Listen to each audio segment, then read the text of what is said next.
Okay, hold up. I got a question for y'all. Let me ask y'all a question real quick. Do you think this game was personal for Mike McDaniel? Let me tell you why.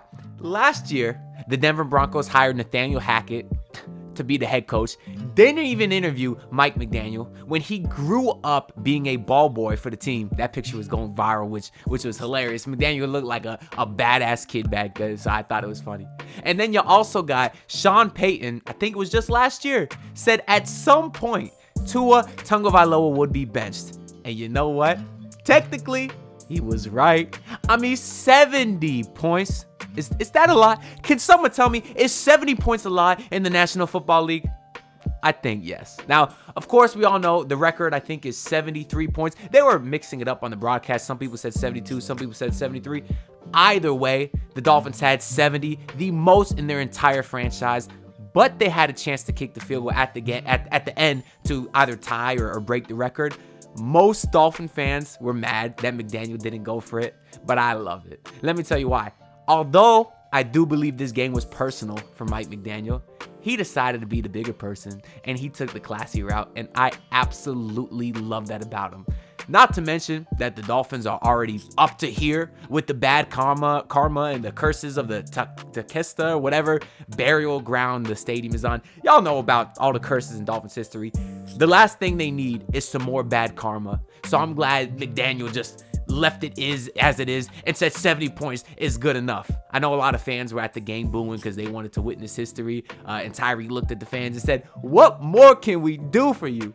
Of course, just joking around. I do get the fans' perspective that wanted the record, especially since I think Sean Payton is Bush League. But I'll take the 70 points as the Miami Dolphins win by 50. 5-0, 70-20, and what a game. Now, the game ended a couple hours ago, and I was going to come on here and make another Miami Heat podcast video because while I was away at Disney for the last 3 days, a ton of stuff happened with regards to that. But I'm still hyped about the Dolphins, so I said I got to come on here and talk about that just for a little bit. Now, going into today, there was no Jaylen Waddle. He was out. He's still in the concussion protocol, they said. Now, I did see him after the game. He did his signature fence for the win. So he was at the game, he was jumping around. Of course, that is a good sign. I know he was close to playing today, so I guess that means that he should be cleared out of concussion protocol by next game, which is important because they do play the Buffalo Bills. A lot of people were saying this could be a trap game as they look ahead to the Bills. But no. The Miami Dolphins will never lose in this game. I heard a lot of Dolphins fans a little scared saying, oh, this offense, they need Jaylen Waddle.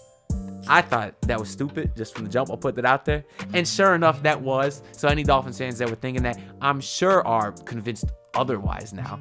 I mean, I don't think the Dolphins punted a single time today. I even, on the anonymous player prop betting app that does not sponsor me, so I will not say their name, they had Jake Bailey at 3.5 punts. I smashed the under on that. And until they change it, y'all should keep smashing that too because it's free money every single week. I mean, I'm taking the Tua over and I'm taking the Jake Bailey under for punts because that is easy money. Now, there was a point earlier in the game. They didn't convert the 3rd and inches, and then it was 4th and inches. They gave it to Alec Ingold up the middle, and he did not convert. It was on like the Dolphins' own 40-yard line.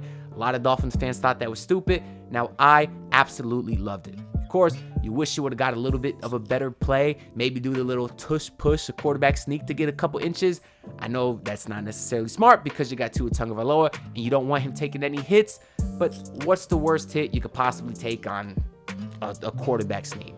Give Tua the ball, let him fall forward, you get a couple inches first down, but what do I know? They give it to Alec Ingold twice. They don't get the first down. A lot of Dolphins fans were mad. They would say, this is why you can't risk it. If you're Mike McDaniel, you're already up 20 points. Denver offense is struggling. Miami defense is struggling. Why would you make it easy for them? I disagree. Because 99% of the time, I think they're going to convert 4th and inches. So if they try it every single time and they don't get it 1 out of 100 times, I can live with that. Because the 99 other times that they do get it, I think is way more important than the one time that they can't convert. And then anyways, the Broncos didn't even end up scoring that time. Dolphins got them 3 and out, got a couple tackles for loss, so it didn't end up mattering anyways. And then the Dolphins ended up getting the ball at like the 10-yard line, went straight down the field and scored just like they did all game. I mean, Tyreek Hill, 150 yards, 2 or 300 yards, didn't even play the fourth quarter, most of them. Didn't even barely throw the ball in the second half, which I was a little nervous about because I did take the Tua over and the Tyreek over, and those were a little iffy because I knew they weren't going to throw the ball a lot in the second half, And obviously, they didn't even play the fourth quarter, but I still hit my overs for anyone that's wondering, except for River Craycraft. I did take the over on him, and he did go out with a shoulder injury, so hopefully it's not too serious and he can return soon, because I do actually like River Craycraft. I think he's had a pretty good season, and he obviously runs this scheme very well, which makes sense because he's one of McDaniel's guys. So but let's talk about Tua, man. He had the shovel pass touchdown to Achane. That was beautiful. The no look, he faked me out too, throwing dimes all over the place, finding guys in the middle of the field on the edge. He's awesome. And yet another week he leads in MVP discussions. I don't think that's just my opinion. I don't think I'm being biased, because you're starting to hear more and more experts or the national media say the same thing, which is nice to hear, because at the same time, Tua does get a ton of disrespect. That little shovel pass he did, if Patrick Mahomes did that, it would break the internet for 24 hours. But Tua does it. You still got a couple idiots out there actually saying, can Tua win MVP because he has such a great system and weapons bringing him up? Was that not the same case for Patrick Mahomes when he won MVP? I mean, he literally had Tyreek Hill. He had Andy Reid and an amazing system, but he won MVP because of him. But now Tua was just getting carried by his roster. There's a little bit of a disrespect there. But regardless, each week, more and more people are converting from Tua doubters and Miami Dolphins doubters to believers, and I love to see it, because I've been on the Tua bandwagon for a few years now. I really believe in him, and through 3 weeks, he's making me look like a smart man. But now the running game. I was a big proponent of Jonathan Taylor a month ago when obviously his name was out there. And now I'm saying, Jonathan Taylor who? I mean, Raheem Mostert. The fact that he's having a career year at 31 years old. Who does that? Most running backs nowadays, they're worn into the ground by the time that they're 26, 27. And now you're having Mostert, who's arguably having the best year of his career. After today, at least with regards to fantasy, he'll probably be like the number 2 or 3 running back. I mean, another 4 touchdowns today.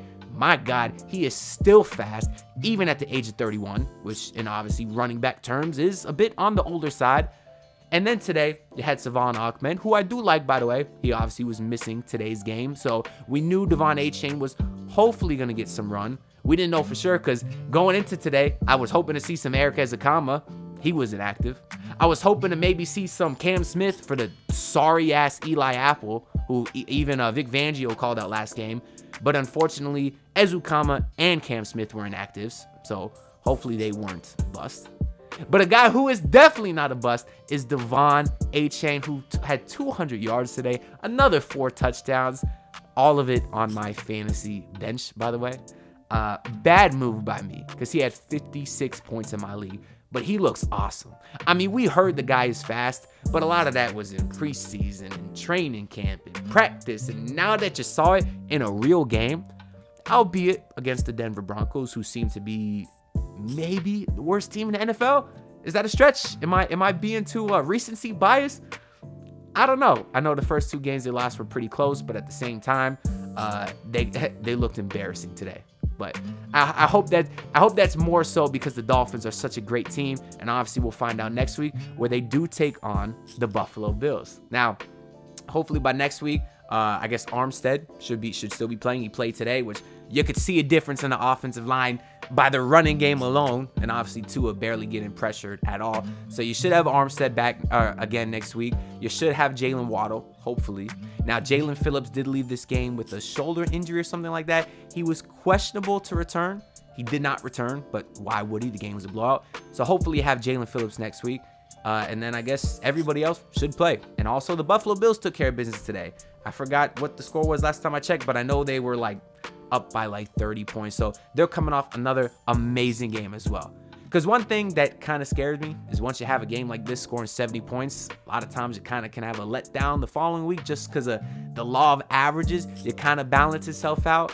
But Buffalo did also have an amazing game, not 70 points. I mean, we doubled what they scored, but I mean, who's out there scoring 70 points? I mean, I consider it the all-time record because in the modern era, the highest points was 62, I think, by the Saints in 2011. And the actual record, which was 73, was like 73 years ago. Actually, I think it was exactly 73 years ago. I think they said it was in 1940 or something. Which is, no, that's 83 years ago. I don't know. I'm not on here to do math, but in my book, the Dolphins have the record for all intents and purposes, whatever.